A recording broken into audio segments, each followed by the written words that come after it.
მოგესალმებით მეგობრებო. ვაგრძელებთ ჩვენს ქვეყანაში მოგზაურობას. ამჯერად იმერეთს ვესტუმრეთ. ვიდეოში თქვენ ნახავთ ტაბაკინის უძველეს და გამორჩეულ ბუნებაში ჩაფლულ მონასტერს, ბუჯის ციხესა და მაზარულას ულამაზეს ხეობას. ასევე დავტყვევით იმერეთის პეიზაჟებით.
ტაბაკინის ძლევის წმინდა გიორგის სახელობის მამათა მონასტერი მდებარეობს იმერეთის მხარეში, ზესტაფონის მუნიციპალიტეტის სოფელ ტაბაკინში, მდინარე აჯამურას ხეობაში.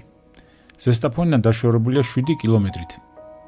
მონასტრის ძირითადი ნაგებობებია წმინდა გიორგის სახელობის ორნავიანი ეკლესია, კრიპტითა და მინაშენით, სამრეკლო, ბერების სენაკები.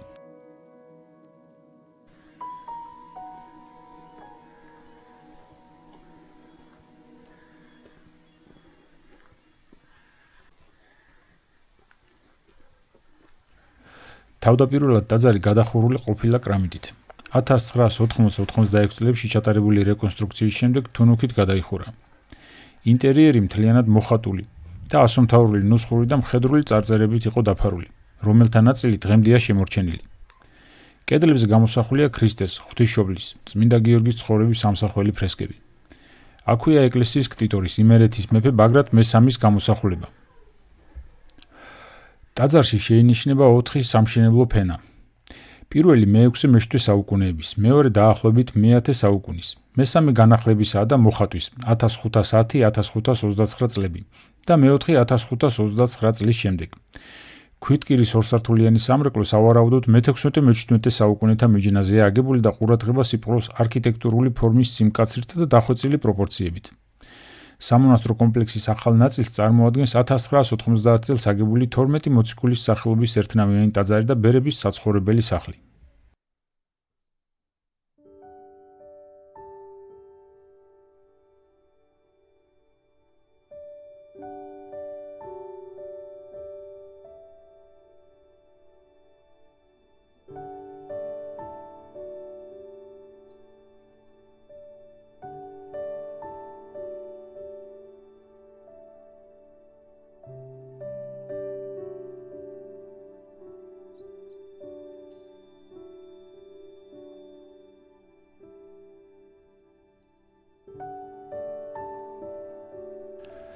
ეკლესიის ინტერიერი მთლიანად მოუხატავთ მე-16 საუკუნეში. ფრესკები დაზიანებული სახითაა შემორჩენილი. მოხატულობა ატარებს ეგრეთ წოდებული ხალხური მხატვრობის ნიშნებს.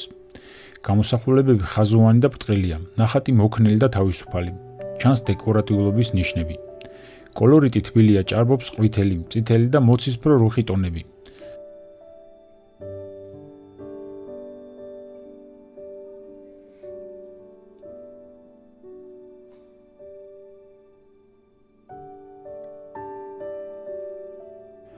გრძივ და დასავლეთის კედლებზე გვხვდება სახარებისეული სცენები, წმინდა გიორგის ცხოვრების ამსახველი სცენები, წმინდანთა გამოსახულებები და გერასიმე ჩხეტიძის ქტიტორული პორტრეტი.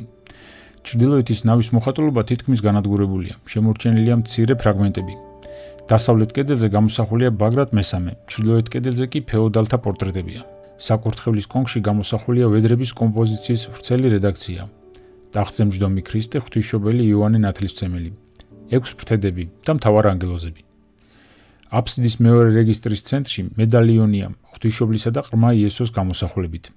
მედალიონის ორივე მხარეს მოციქულთა ზიარების სცენებია. მესამე რეგისტრში ეკლესიის მამათა ფიგურებია.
Hugo. Oh, it's Hugo.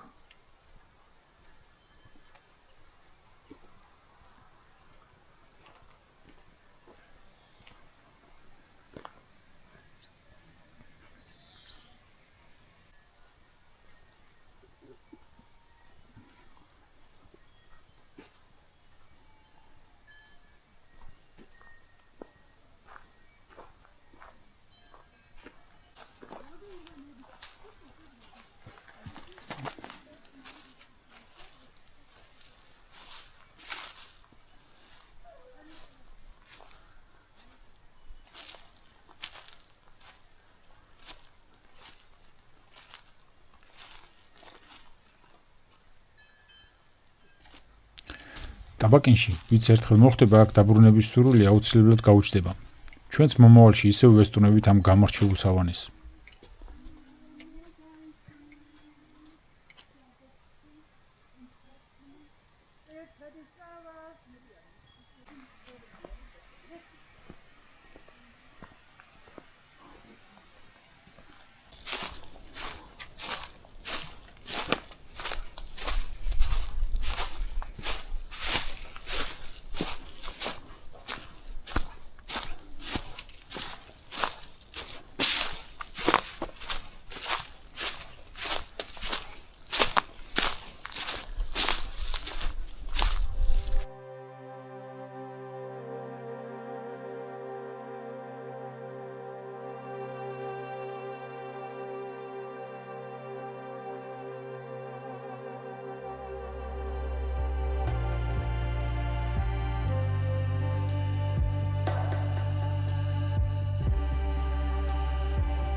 მოკლედ ასე, მეგობრებო, ნახეთ ტაბაკინი, ერთ-ერთი უძველესი და უმნიშვნელოვანესი ისტორიულ ხუროთმოძღვრული კერა.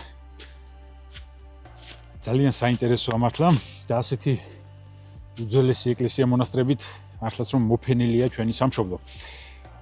ეხლა ტაბაკინიდან გადმოვინაცვლეთ აქეთ ბუჯის ციხე უნდა ვნახოთ, მოკლედ. ბუჯის ციხეზე მე გადაღებული მაქვს ზაფხულში ვიყავი, მიდევს ერთი ფილმი იმერეთზე. თუ და გაინტერესდებათ, შეგიძლიათ იხილოთ. და ეხლა უკვე მეორე თვარ. უკვე ზამთარში. აქ თოვლი არ დევს, თუმცა ირგვლივ მაინც ყველაფერი ლამაზია და მეორეთაც ვნახოთ ბუჯის ციხე, ხა? არაფერი დაგვაკლდება. თან ეხლა დრონის კადრებითაც გავამდიდრებ. აი ესეთი შესანიშნავი საყვარელი წარწერაც არის. მე მიყვარს ბუჯა და ჩვენ გვიყვარს ბუჯა, ყველას გვიყვარს ბუჯა. იმიტომ რომ შესანიშნავი ისტორიული ძეგლია.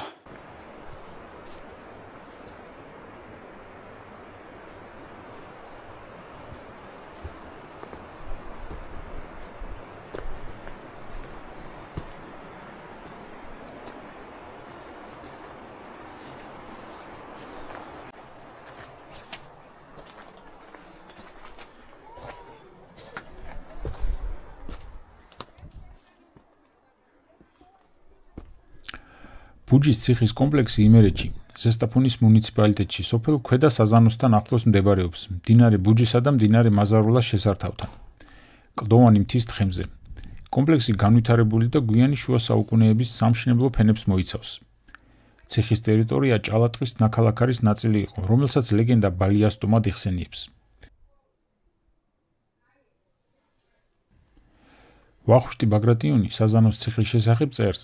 საზანოს წყალზე დარს საზანოს ციხე, კლდესა ზედაშენი კარგი. კომპლექსის მთავარი ნაგებობა ორნავიანი ბაზილიკაა, რომელიც საყურადღებო ძეგლია მასშტაბურობითა და მხატვრულ კომპოზიციური გადაწყვეტით.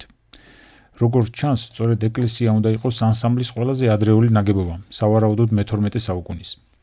ტაძარი აზიდული პროპორციებით და მონუმენტურობით ხასიათდება. მონუმენტურობის განცდას განსაკუთრებით ამძაფრებს შესასვლელების განსაკუთრებულად დიდი ზომის ბალავარის ქვები და ნავების გამყოფი სვეტების მკვეთრად გამოხატული ძლიერი კაპიტელები.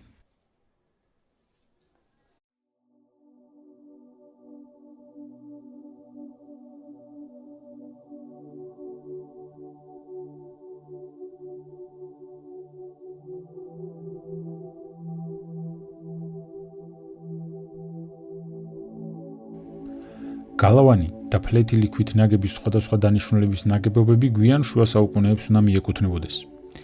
გვიანი განახლების კვალი ტაძარსაც ეტყობა. გალავნის აგების პერიოდისა უნდა იყოს მისი ფლეთილი ქვით ნაგები ზედა ნაწილი. კომპლექსის ნაგებობები ძალიან დაზიანებულია, უკეთაა გადარჩენილი ეკლესია. სათავსოების გეგმარების დადგენა ჭირს გაწმენდის გარეშე. გარედან ეზო ფაქტიურად ნანგრევებითაა დაფარული. ტაძრის მთავარი ნავის კამარა და თაღი ჩამონგრეულია, ნაწილობრივ ჩამოცვენილია საპერანგე წყობაც.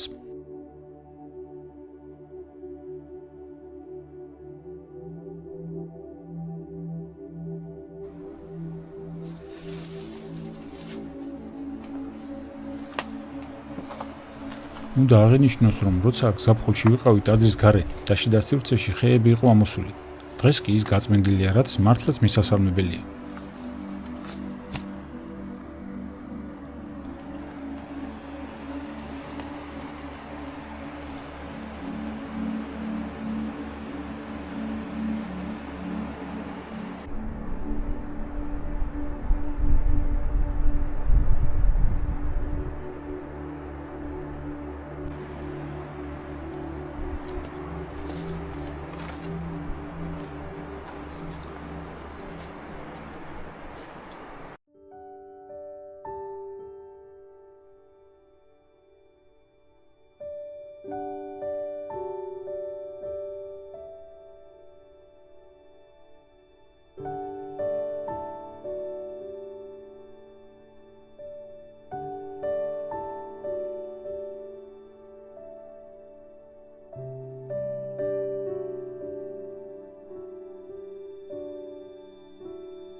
ეს პატარა ლამაზი მდინარე იქვე ბუჯის ციხის სიახლოვესაა.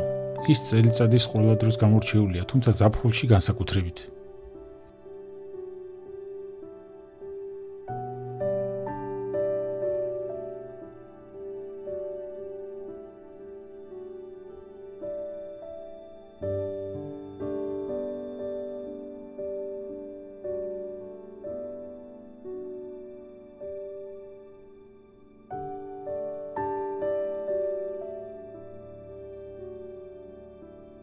მე კი ამ მშვენიერი იმერული პეიზაჟით დაგემშვიდობებით. აი ასეთი იყო კიდევ ერთი დღე იმერეთში. აქ მზის ჩასვლაც განსაკუთრებულია. მომავალ შეხვედრამდე დაგემშვიდობებით, მეგობრებო. ნახვამდის.